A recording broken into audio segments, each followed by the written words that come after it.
Hey guys, I'm Chris Miasma's friend. I'm doing a deck profile on my Angel Feather deck that I put together a little while ago. So far the deck's actually been doing pretty good. I've been going undefeated at a few locals. It's definitely a step in the right direction for Angel Feather, because now they have both offensive and defensive ability, whereas they used to just sort of be a crap clan. But yeah, let's get into the deck profile. Starter is Black Candle Azrael. At G-Break 1, you can counterblast 1, put her into the soul, and take a card from your damage and put it into your hand, and then the top card of your deck goes into your damage. Solid +1 to hand. I usually just use her to get a perfect shield or stride fodder if I don't have something for the next turn. On to triggers, 8 crits. Doesn't really matter which ones you run, these have an effect, but I've honestly just never used it. And then 4 heal, you definitely want to play the returning heal trigger. That's just your best call. And then 4 stand, in my opinion, probably the best card of the deck. Counterblast 1, shuffle it into your deck, take 2 cards from your damage zone, shuffle them in, and then take 2 damage and draw 1 card. So he replaces himself in his hand alongside being an unflipper, because you don't have to return face-up damage. But above all that, he helps all the rear guards in your deck hit better numbers, because you're damage flopping too. On to grade 1s.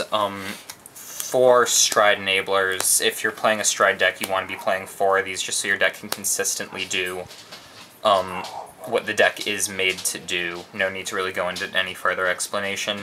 4 Pegasus, definitely the best grade 1 in the deck. I want these behind my rear guards. When a card is put into your damage zone, she gets +2k, so that's really stackable with the stand trigger and the break stride skill. Next up, 4 perfect guards, standard, sorry, one's the promo because I'm poor. And then last up, 2 no CL. When you guard with it, it lets you do a damage flop, which is pretty good.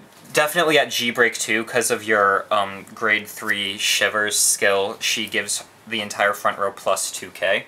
And that does go on to the guard power, so if they're swinging with something at 16k and you throw her down, just a 5k shield can be used to block what would be a 10k shield attack.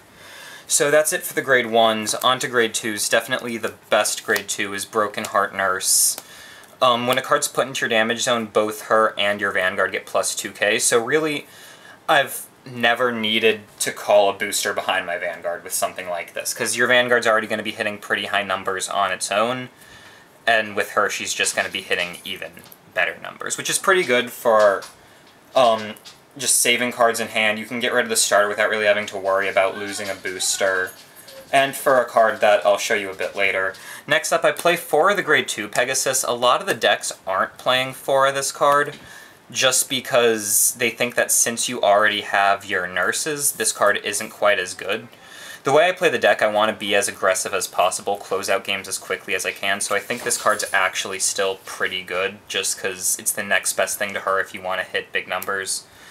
Then I play 2 of this card. When it swings and it's boosted at G-Break 1, Counterblast 1, check the top 2 cards of your deck, 1 goes into the damage zone, and then you can call something from your damage.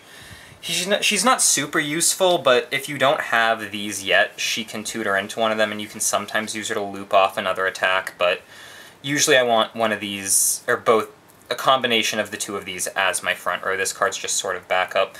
Then the last grade 2 I play in the deck is one of the Unicorn. A lot of decks don't run her. I actually like her. When she's called, Counterblast 1, take a card from your damage zone and put it into your drop zone.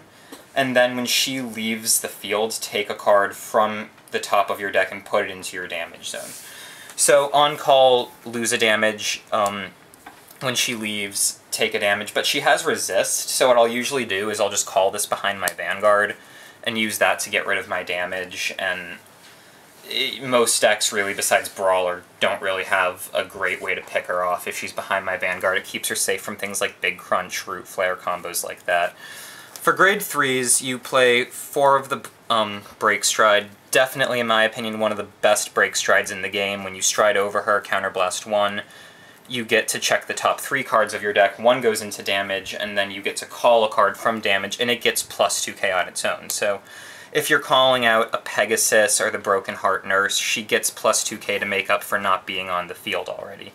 And then on top of that, she's great defensively. If you can keep yourself at low damage, which this deck can do into the late game, decks like Aqua Force with all their small attacks have a lot of trouble getting over this, and they usually can't push for a lot of big damage until they use Lambros or something with more push power.